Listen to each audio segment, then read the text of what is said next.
परमेश्वर कबीर जी ने सृष्टि रचना सुनाई, वो सृष्टि रचना ये दास आपको सुनाएगा। परमेश्वर द्वारा दिया हुआ ज्ञान इस दास के वचनों में।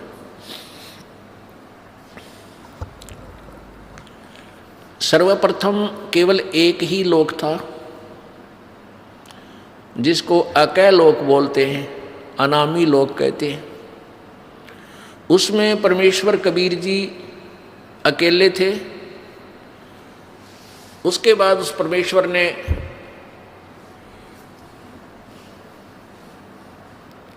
एक से अनेक होने का ख्याल किया। उसके लिए उस परमेश्वर ने अकय लोक से नीचे के 3 लोकों की और रचना की। वो लोक हैं अकय लोक से नीचे का अगम लोक, उससे नीचे का अलख लोक, उससे नीचे का लास्ट वाला चौथा लोक जो है, यानी अनामी अलग अकय लोक से अलग वो तीसरा लोक, और कुल मिलाकर चौथा लोक जो है वो सत्यलोक है। उसी पूर्ण परमात्मा ने, पूर्ण प्रभु ने, कबीर देव ने, कबीर साहब ने अपने ही अन्य 3 रूपांतर और किए। अगम लोक में वो अगम पुरुष कहलाता है, अलख लोक में अलख पुरुष, और सत्य लोक में वो सत्य पुरुष। एक ही परमात्मा अपने 3 रूप बनाकर वहां विराजमान है। परमेश्वर ने सर्वप्रथम सतलोक की रचना की, सतलोक के अंदर सृष्टि रचना की। अपनी सबद शक्ति से 16 पुत्रों की, अपनी प्रथम वचन से 16 द्वीप, 16 स्थान अलग अलग परमात्मा ने बनाए। फिर 16 शब्दों से, 16 वचनों से 16 पुत्रों की उत्पत्ति की, और उन सबको कहा कि तुम अपने अपने द्वीप में अलग अलग रहो। उसके पश्चात परमेश्वर ने, कबीर जी ने अपने पुत्र उन 16 में से जो अचिंत है उससे कहा कि अचिंत आप अन्य रचना आप करो। अब अचिंत ने परमेश्वर से प्राप्त शक्ति के आधार से इस अक्षर पुरुष अर्थात परब्रह्म की उत्पत्ति की। अक्षर पुरुष स्नान करने के लिए उस मानसरोवर में चला गया जो परमात्मा ने ही उन सब द्वीपों के साथ ही रचना की थी। ये सरोवर तालाब आदि एक जैसे शहर के नगर के अंग ही होते हैं, ऐसे इस मानसरोवर के अंदर वो स्नान करने के लिए गया, क्योंकि वहाँ श्वासों से शरीर नहीं है। सतलोक में श्वासों से शरीर नहीं है, और वहाँ ऐसा शरीर है जो बगैर वायु के भी रह वहाँ जीवित रहते हैं। जैसे आप देखते हो जल के प्राणी जल में ही रहते हैं, वो बाहर वायु ग्रहण करने आते ही नहीं। तो जल के अंदर वो जाकर के उस शीतल जल में सो गया, काफ़ी समय तक बाहर नहीं आया। तब परमेश्वर कबीर जी ने, उस पूर्ण ब्रह्म ने, सत्य पुरुष ने, सतलोक के मालिक ने उस सरोवर से जल लिया, उसको अपनी सबद शक्ति से एक अंडा बना दिया, और एक वचन से उसके अंदर एक आत्मा, अपने ही अंदर से एक आत्मा प्रवेश की। उस अंडे को जल में छोड़ दिया। वो अंडा गड़गड़ गड़गड़ करता हुआ जब जल के नीचे जाने लगा, उसकी आवाज़ से उस अक्षर पुरुष अर्थात परब्रह्म की निंद्रा भंग हो गई। जो ही उसने उठकर देखा, जिसकी अधूरी नींद कोई जाग जाता है तो उसको थोड़ा सा क्रोध होता है, और किसी आवाज़ से उठ जाता है तो उसकी तरफ उसको उसका आकर्षण होता है और उसके प्रति उसको कुछ अक्षुब्ध होता है, दुख होता है। तो उस क्रोध के दृष्टि से, उस क्रोध दृष्टि से देखा, उसके क्रोध के तेज से वो अंडा दो भाग हो गया और उसमें से वो ज्योत स्वरूपी निरंजन, ये ब्रह्म, जिसका वास्तविक नाम कैल है, कैल काल, ये आगे चल के प्रसिद्ध हुआ। तो वो ज्योति निरंजन ब्रह्म निकला। आकाशवाणी की परमेश्वर ने कि तुम अक्सर पुरुष, तुम निद्रा में थे, तुझे जगाने के लिए सब ये क्रिया करनी पड़ी, तुम दोनों बाहर आओ। दोनों बाहर आए, प्रणाम किया। परमेश्वर ने कहा कि जाओ तुम दोनों अचिंत के द्वीप में रहो। आदेश पाकर के दोनों वहां चले गए अचिंत के द्वीप में। उसके बाद परमात्मा ने कहा कि अचिंत, तेरे बस का नहीं है सृष्टि रचना करना, आगे से सब रचनाएं मैं स्वयं करूंगा। परमात्मा ने ये लीला इसलिए की थी कि ये बालक कहीं बाद में अपना जीवन कर्म ना बिगाड़ लें, इनकी फड़क निकाल दूं, इनका भ्रम मिटा दूं कि समर्थ ही कार्य सब कर सकता है, जीव के बस का नहीं। अचिंत चुपचाप बैठा रहा, अक्सर पुरुष वहां जा करके सो गया, उसके बस की बात नहीं, इसको कैसे जगाऊं। तो जीव जीव ही रहेगा और पीव पीव ही है, परमात्मा परमात्मा ही होता है। इसलिए परमेश्वर ने कहा कि अब तुम बीच में टांग मत अड़ाना, तुम्हारे बस का नहीं है कुछ भी, मैं स्वयं ही सब करूंगा। इससे परमात्मा ने, उसके बाद हम सभी आत्माओं को, असंख्य आत्माओं को अपनी वचन शक्ति से वहाँ सतलोक में भर दिया। हम सभी वहाँ आनंद से रहने लगे। वहाँ कोई दुख नहीं था, कोई कष्ट नहीं था, किसी चीज़ का अभाव नहीं था। सब भंडारे भरे रहते हैं, काजू किस्मत सेब संतरे वहाँ के जो फल हैं, मेवा है, वो सदाबहार बाग हैं। अमृत आहार है, अमृत ही वहाँ का जल है। और कोई काम नहीं, ये नाड़ी वाला शरीर नहीं, शुक्रम अकायम असनाविरम। वहाँ हमारा जो शरीर है वो बगैर स्नायु का है, और ये माता पिता के योग से बने हुई शुक्र से बना हुआ हमारा शरीर नहीं है। तो वहाँ कोई रोग नहीं, कोई बीपी हाई ना, कभी लो नहीं, किसी प्रकार का कोई शुगर नहीं, ना वहाँ कैंसर, ना फेफड़े खराब हो, ना गुर्दे खराब हो, कोई भी कष्ट नहीं, किसी चीज़ का अभाव नहीं, कोई काम नहीं, सुंदर आहार, सदाबहार बाग, हर चीज़ वहाँ उपलब्ध रहती है। चार मुक्ति जहाँ चंपी करती माया होरी दासी, दास गरीब अभय पद पर से वहाँ मिले राम अविनाशी। वहाँ जहाँ जैसे यहाँ की चौथी मुक्ति ब्रह्मलोक में जाना होता है, वहाँ पर अपने पुण्यों के आधार से कुछ दिन स्वर्ग के अंदर वो सुविधाएँ जो प्राप्त हैं, जैसे होटल में जाके अपनी ही पूंजी से ये प्राणी सुविधाएं प्राप्त करता है, और पूंजी समाप्त होने के बाद फिर अपने कर्म क्षेत्र में आ जाता है जहाँ वो काम करता है। इसी प्रकार स्वर्ग, महास्वर्ग, चौथी मुक्ति जो प्राप्त करते हैं यहाँ की साधना से, वो ऐसा समझो जैसा शिमला के अंदर कोई सेठ साहूकार व्यक्ति, धनी व्यक्ति गर्मियों के दिनों में 2 महीना विश्राम करावे, अपने 20-30 हज़ार रुपये ले जावे और सब अपनी जेब से खाओ पियो मस्ती मारे, बर्बाद करके वापस अपनी फिर दुकान पा बैठे, फिर कर्म करे, फिर पैसे बचावे, अगली गर्मियों में फिर 2 महीने घूमे आवे। ऐसा यहाँ की स्वर्ग, महास्वर्ग अर्थात ब्रह्मलोक तक की उपलब्धि है, प्राप्ति है, का फल है। तो परमात्मा कहते हैं सतलोक के अंदर वहाँ पर ये चारों मुक्ति सदा पड़ी रहे, कभी समाप्त नहीं हो। जो सुख यहाँ कि चौथी मुक्ति प्राप्त प्राणी को है, वहाँ आपका कभी समाप्त नहीं होगा। वो आपके चरणों में इतना सुख सदा रहेगा और सदा था।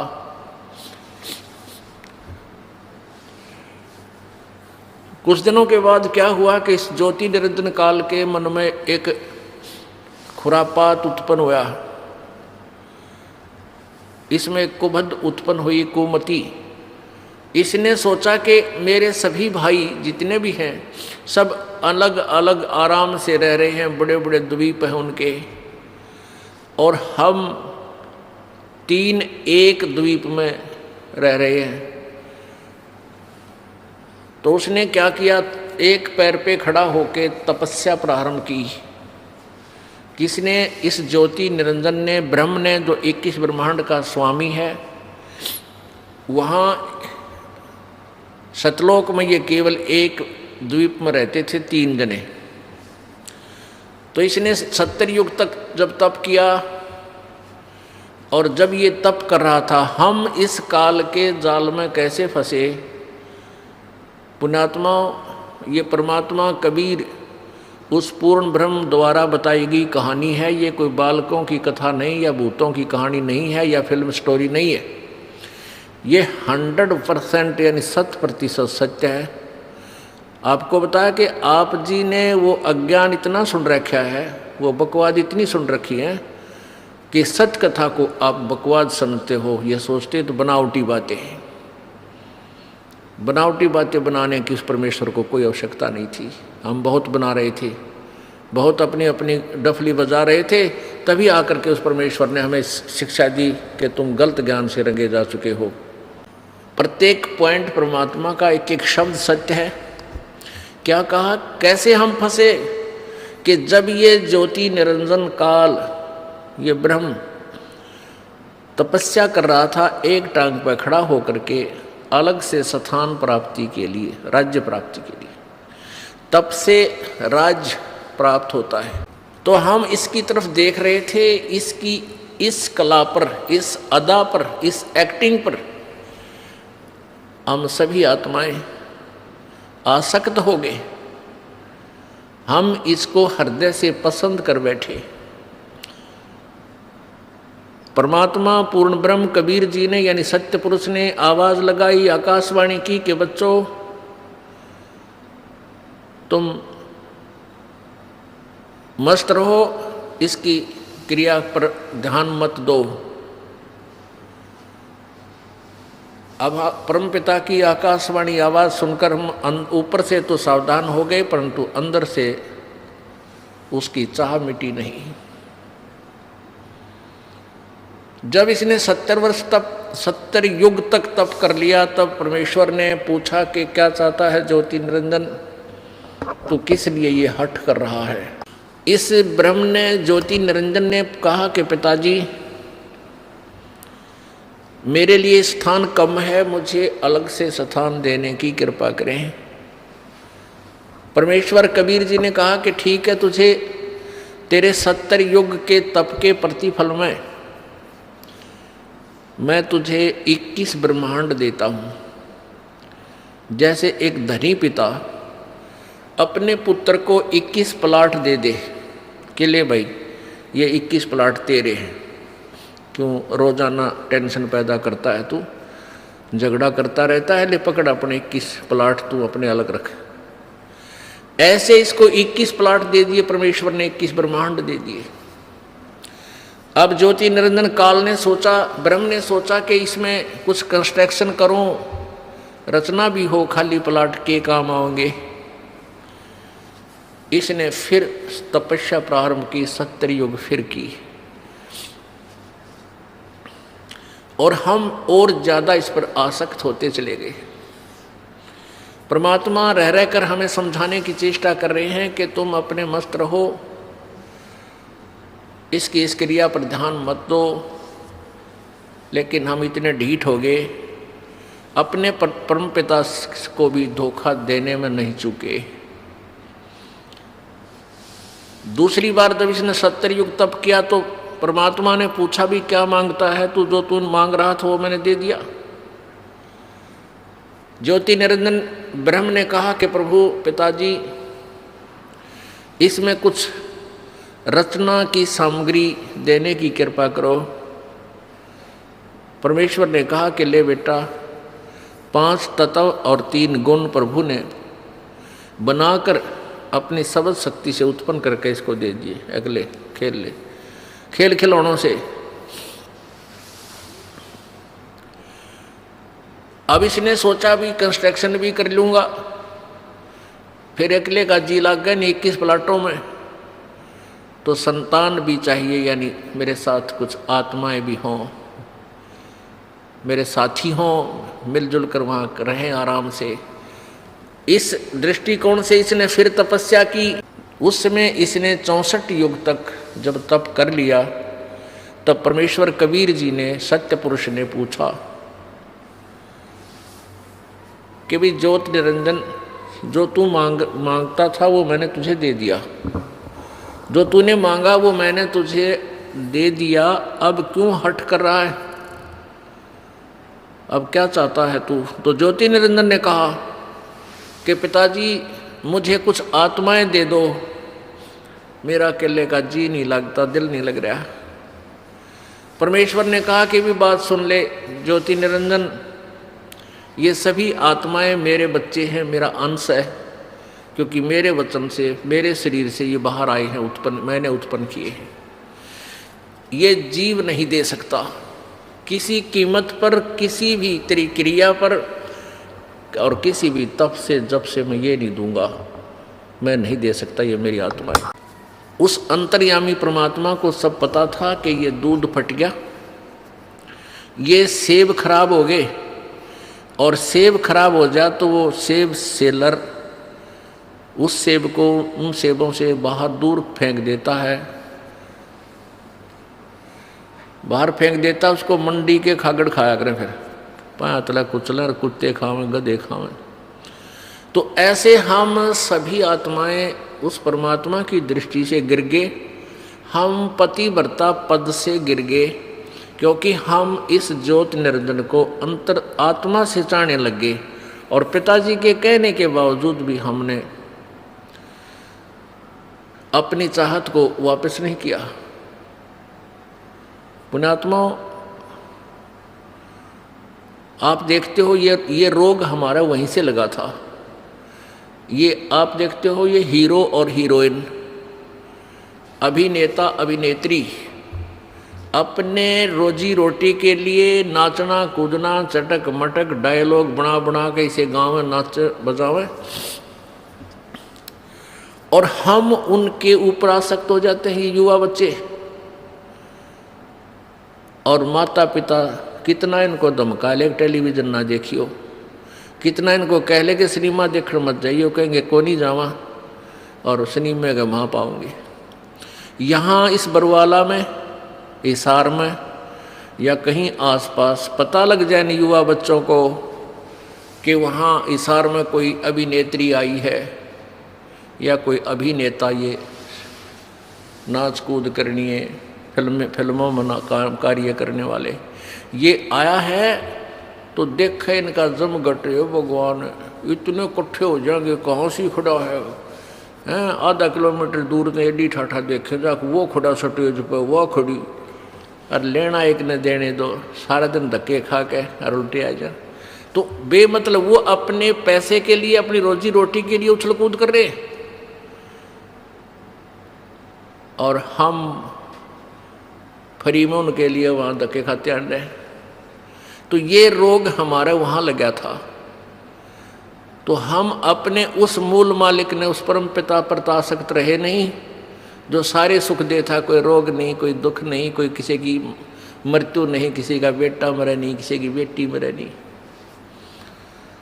और उसको छुबोलकर हम इस पर ज्योति निरंजन की इस कला पर एक पैर पर खड़ा होकर तप कर रहा। ओह देख रहे हो, देख, अब यहाँ देख लियो, इस बरवाला में कोई या शहर आसपास की तरह कोई बाबा जी, ये नकली हठ योगी, शास्त्र विरुद्ध साधक, नो पता लग जाना वह बाबा जी खड़ा तप है भाई, और 5 दिन हो गए, 10 दिन हो गए, कोई फिर महीना हो जा, तो सारा बरवाला देखने जा, सारे उस पर चढ़ा का, और भाई पैर सूझ रहे हैं, मोटे मोटे पैर हो गए, और क्या होंगे उस गधे के, खड़ा रहेगा तो पैर सूझेंगे।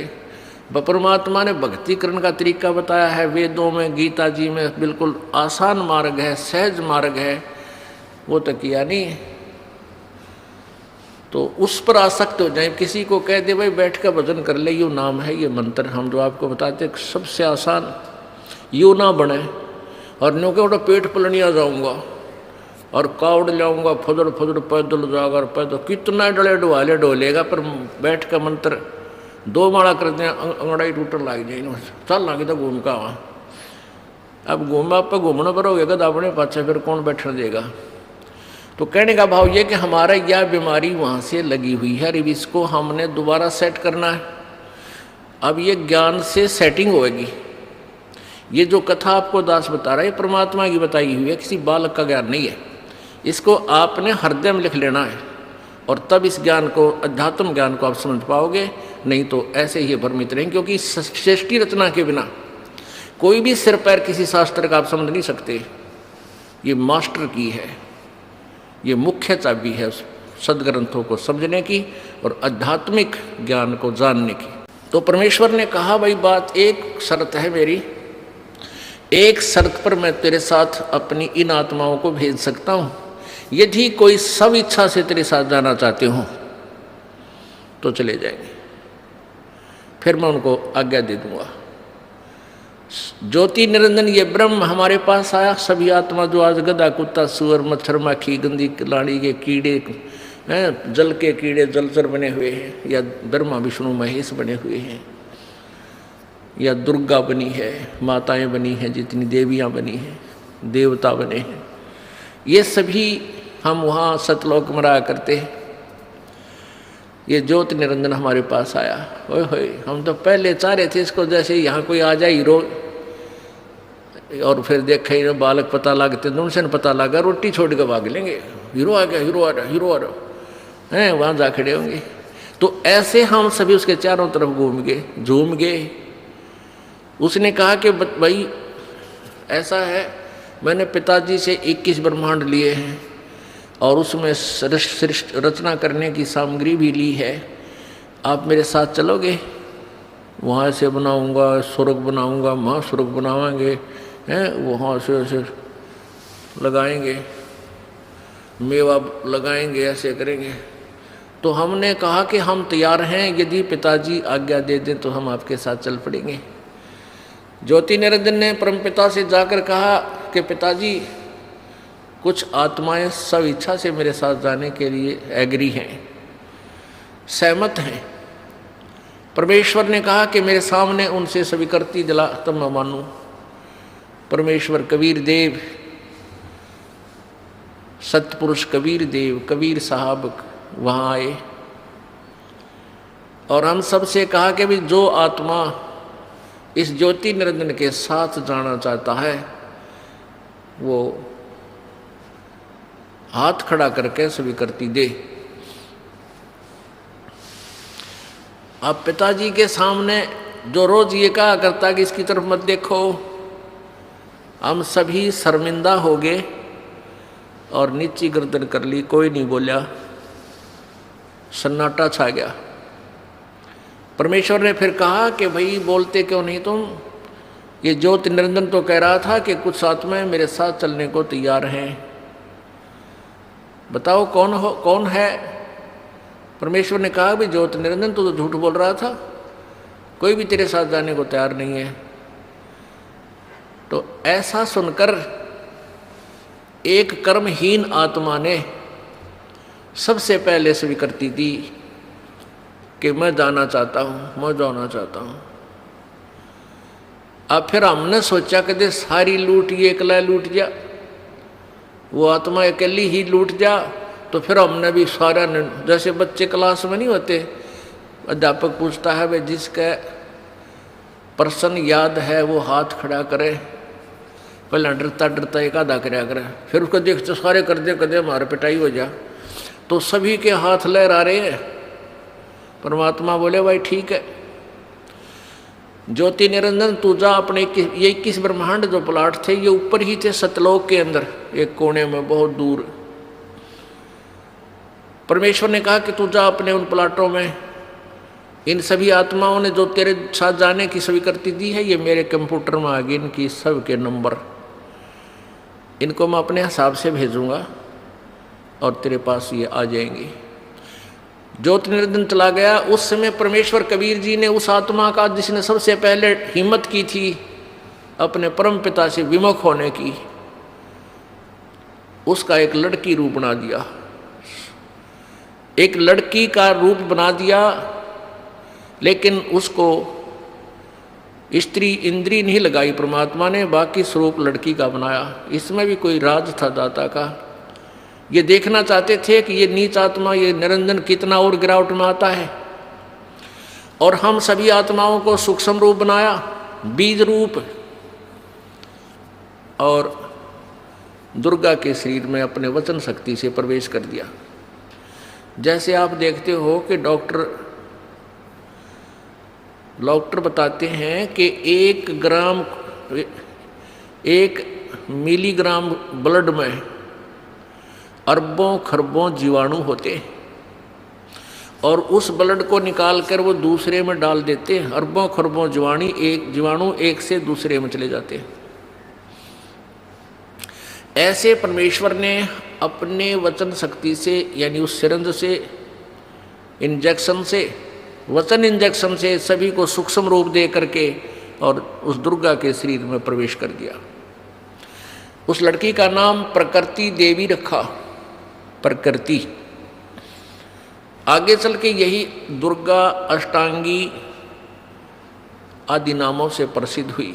त्रिदेव जननी यही प्रसिद्ध हुई। सभी आत्माओं को उसमें प्रवेश कर दिया। उस लड़की से कहा कि बेटी तेरे अंदर मैंने सभी आत्माओं को प्रवेश कर दिया है, और तेरे को मैं एक वचन शक्ति देता हूं कि जितने जीव तू कहेगी उतने ही तेरे वचन से तेरे अंदर से अपने आप मेरी ताकत से मेरी पावर से मेरी शक्ति से बाहर आ जाएंगे और वो युवा शरीर में प्रकट हो जाएंगे। नर और मादा जितने भी तू चाहेगी बना देगी। और अपने पुत्र सहजदास से कहा कि जा सहजदास अपनी बहन को, वो सहजदास कौन है? जो सबसे पहले 16 पुत्र उत्पन्न किए थे उनमें से एक है सहजदास। कि जा इस लड़की को अपनी बहन को ज्योति निरंजन के पास छोड़या। अब सहजदास अपने परम पिता की आज्ञा पाकर अपनी बहन दुर्गा को लेकर के ज्योति निरंजन के पास गया। प्रभु आदेश से उसे कह दिया, और आदेश दिया था प्रभु ने जोगजीत को कि सहजदास को कि बता देना उसको कि इस लड़की के अंदर मैंने सब आत्माएं प्रवेश कर दी हैं और इस लड़की को शब्द शक्ति दे दी है, जितने जीव तू कहेगा ये उत्पन्न कर देगी। सहजदास ने जाकर के ज्योति निरंजन से कहा कि परमेश्वर ने, पिताजी ने सभी जीवात्मा जो तेरे साथ आना चाहती थी सबको सूक्ष्म रूप दे करके बीज रूप में और इस लड़की में प्रवेश कर दिया है, और इसको शब्द शक्ति दे दी है कि जितने जीव ये तू चाहेगा ये उसी से मैं उत्पन्न कर देगी, नर और मादा। ऐसा कहकर के जो सहजदास वापस आ गया, वहाँ दुर्गा यानी ये प्रकृति और वो काल ज्योति निरंजन दोनों रह गए। अब युवती होने के कारण लड़की का रंग रूप निखरा हुआ था, और ज्योति निरंजन के अंदर ये काम वासना का अंकुर फूट गया। उस युवा लड़की को देखकर इसके अंदर दुर्विचार उत्पन्न हुए। लड़की के साथ दुर्व्यवहार करने की चेष्टा की, उसके साथ बदतमीजियां प्रारंभ की। दुर्गा समझ गई कि इसकी नियत में दोष आ चुका है। प्रकृति देवी ने कहा कि ज्योति निरंजन मेरी एक अर्ज सुन ले, तू ये पाप मत कर, तू मेरा बड़ा भाई है मैं तेरी छोटी बहन हूँ। तू पहले परमात्मा ने अंडे से उत्पन्न किया, उसके बाद हमारी उत्पत्ति की। और बहन भाई का ये नाता, ये दुराचार महाघोर पाप होता है, ऐसा जुल्म मत करें। अब ज्योत निरंजन ने एक नहीं सुनी उस देवी की, हर संभव यातना भी उसने कैंसिल कर दी, रिजेक्ट कर दी। तब दुर्गा ने सोचा कि अब तेरी इज्जत के बचाव का कोई विकल्प नहीं बचा। तब उसने अपना सूक्ष्म रूप बनाया और जो ही उसने बकवादों के लिए मुंह खोल रखा था, अभद्र तरीके थे, उसके मुख के माध्यम से और पेट में पहुंच गई। वहाँ से प्रार्थना की, हे पिताजी, हे सत्य पुरुष, मेरे साथ ऐसे ऐसे इस ज्योति निरंजन ने बदतमीजियाँ की, मेरे साथ ये दुष्कर्म करना चाहता था, मैंने इसके पेट में शरण ली, मेरी रक्षा करो। तब परमात्मा, मालिक को मालूम था कि इन्हें के टिड्डे देगा यो, आज तक प्रसन्न हो गए इसके साथ जाने के लिए, बैठ लिए इसकी रेल में, आगे देखो क्या जुल्म करेगा इनके साथ। पता था परमेश्वर को। तो परमात्मा पूर्ण ब्रह्म स्वयं ही अपने पुत्र जोगजीत का रूप धारण करके और वहाँ प्रकट हो गए इस काल के लोकों में। ये ऊपर ही थे सतलोक में। वहाँ जाकर कहा कि ज्योत निरंजन सुन ले आदेश परमपिता का। परमपिता बोल ही रहे थे, आज से तेरा नाम काल होगा। 1,00,000 मानव शरीरधारी प्राणियों का तो नित सूक्ष्म शरीर से का तो नित आहार करेगा। 1,00,000 मानव शरीरधारी प्राणियों से निकले उस गंध को तू नित खाया करेगा और 1,25,000 उत्पन्न करेगा। और आज से तुम्हें यहाँ से निष्कासित किया जाता है, चले जाइयो यहाँ से तुम दोनों के दोनों। अब दुर्गा ने जुल्म किया, सबसे पहले ये स्वीकृति दी, अपने परमपिता से नाता तोड़ा, इस दुष्ट के साथ जोड़ा, तो हम अपने परमपिता के हृदय से गिर गए, हम पतिव्रता पद से गिर गए, हम व्यभिचारी बन गए। तो परमात्मा ने 21 ब्रह्मांड समेत 21 ब्रह्मांड सहित दुर्गा और काल सहित उन सबको वहाँ से निष्कासित कर दिया। इसका वहाँ से विमान चला, 21 ब्रह्मांड ऐसे चल पड़े जैसे विमान चलता है मालिक का आदेश पाते ही। और सतलोक से 16 शंख कोश की दूरी पर, 16 शंख कोश की दूरी पर आकर के ये ब्रह्मांड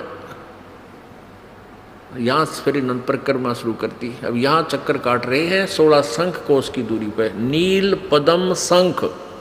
अब गणित की रीति से इसको ऐसे जान सकते हैं जैसे 1000, 10,000, लाख, 10 लाख, करोड़, 10 करोड़, अरब, 10 अरब, खरब, 10 खरब, फिर नील, 10 नील, पद्म, 10 पद्म, फिर शंख, यानी 16 शंख कोश की दूरी पर। एक कोश में लगभग 3 किलोमीटर होते हैं। 48 शंख किलोमीटर दूर आ गए। पुण्यात्माओं,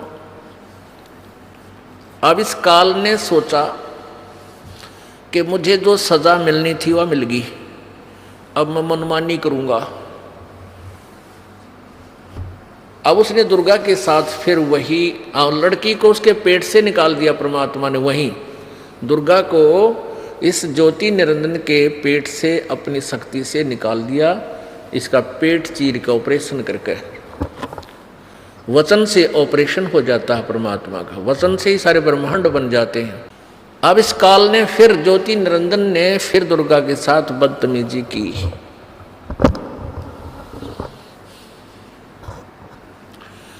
इसने फिर बदतमीजी प्रारंभ की। दुर्गा ने फिर प्रार्थना की कि ज्योति निरंजन, पहले तो तू मेरा बड़ा भाई, मैं छोटी बहन हुई तेरी, और फिर मैं तेरे पेट से बाहर आई हूँ, तेरी बेटी होगी। कम से कम किसी एक नाते की तो शर्म कर। इसने एक नहीं मानी और अपने नाखूनों से, अपने पावर से लड़की का प्रजनन इंद्री बनाई और उसके साथ फिर जबरदस्ती शादी की। उससे ये 3 पुत्र उत्पन्न किए, रजगुण ब्रह्मा, सतगुण विष्णु, तमगुण शिव जी। तीनों को एक एक गुण युक्त कर दिया।